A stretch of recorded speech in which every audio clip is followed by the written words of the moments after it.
All right, I may be a few days late to this topic, but I think it's important to touch on it anyways, and I want to share my opinion. Now, as a preface to this video, I just want to say that I consider myself a centrist. Now, I do lean more conservative. I was raised on conservative values, so naturally I just lean towards that. But for a long time now, I've seen the fallacies and the fault lines, I guess you can call it, in both parties, in both the Democratic Party and the Republican Party. And so I just want to say that I do not discriminate with my criticism. I will criticize both Democrats and Republicans. I'll criticize independents. I'll criticize communists. I'll criticize anyone. Okay, because I think that criticism drives improvement, especially if it's done in a healthy, productive way. Now, my last video I made was all about accountability and how us as adults need to hold ourselves accountable. This last election cycle, I saw a huge accountability issue coming from the left. I thought that the Democrats were out of their minds. They refused to hold themselves accountable. And whenever something that they did wrong was brought up, such as the Afghanistan withdrawal in 2021, they would always deflect and point the finger towards the Republican Party and say, well, what about this? What about that? And I think that that's such a childish tactic in a debate or an argument, to deflect, to minimize your own failures.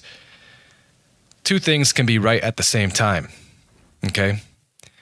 You can be wrong now, and your opponent could have been wrong in the past. Both of those things can be right, and both of those things should be acknowledged, especially if we want to move forward with doing what's right.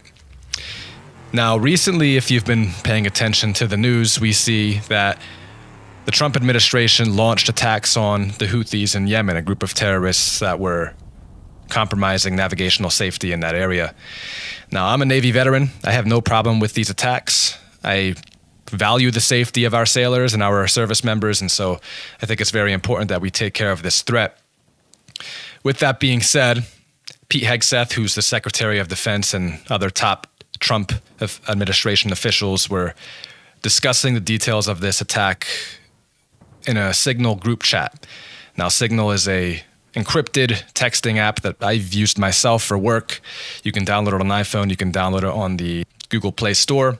As far as I know, it's encrypted and it's a relatively safe app. But regardless, somehow a reporter who has historically been very anti-Trump was added to this group chat in which they were discussing pretty sensitive information. And of course, he reported on that. He was accidentally added to a group chat in which they were discussing military plans.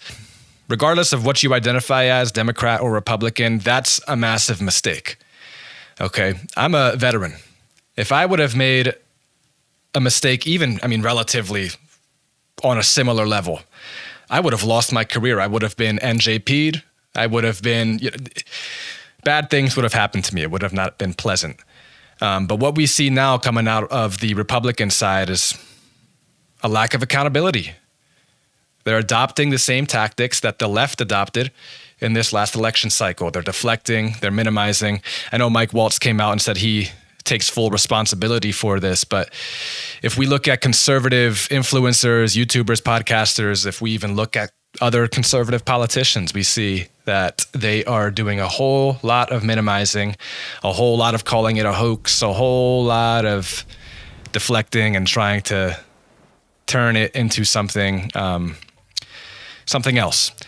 And what this says to me is that this current problem, right, or the current Trump administration, I don't know if it's Trump himself or whoever else is calling the shots, but someone in this administration or the Republican Party itself, they're a little bit too focused on their appearance rather than the reality. And that's always been my issue with our political system here in America, is that I feel as if our politicians have always been so focused on the appearance of being competent rather than the actual reality of that.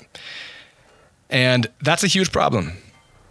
Listen, it's a huge mistake to accidentally add a reporter to a group chat in which you're discussing military plans. If that reporter was, when he is anti-Trump, he could have leaked those plans to the Houthis. He could have leaked them to a foreign institution, and they could have used those texts and those plans to do some serious damage to our troops.